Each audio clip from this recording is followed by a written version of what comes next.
நம்முடைய முன்னோர்கள் வந்து பாத்தீங்கன்னா உடம்புல வந்து பாத்தீங்கன்னா துவர்ப்பு கசப்பு துவை உள்ள உணவுகளை எடுத்தார்கள்.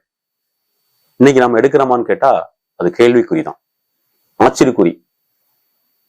கசப்பான உணவுகளா தூர தூக்கி வச்சிருவாங்க, துவர்ப்பான உணவுகளா தூர தூக்கி வச்சிருவாங்க, கருவேப்பிலையா தூர தூக்கி வச்சிருவாங்க, வெந்தய குழம்பா சாப்பிடுறதே இல்லை, காய்கறிகளா எடுக்கிறதே இல்லை. ஜீரணமாகாத பொருட்களை உணவுல நம்ம எடுப்போம். அந்த ஜீரணமாகாத உணவுகள் தான் எல்லா நோய்க்கும் காரணமாக அமைந்து விடுகிறது. சிலருக்கு அதனால் மலச்சிக்கல் ஏற்படுகிறது, இரத்த சுத்தமின்மை ஏற்படுகிறது, தலைவலி உண்டாகும், இப்படி நோய்கள் பெருகி கொண்டே போகும்.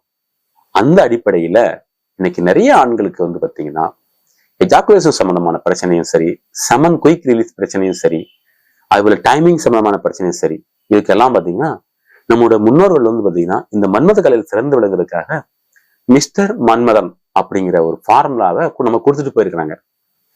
இதுல எல்லாமே வந்து பாத்தீங்கன்னா இந்த தோற்பு சுவை உள்ள, கசப்பு சுவை உள்ள, அறு சுவை உள்ள மூலிகைகளையும் அதனுடைய இலைகள், வேர்கள், பட்டைகள், விதைகளை கொண்டு தயாரிக்கப்பட்டதுதான் இந்த மிஸ்டர் மன்மதன்.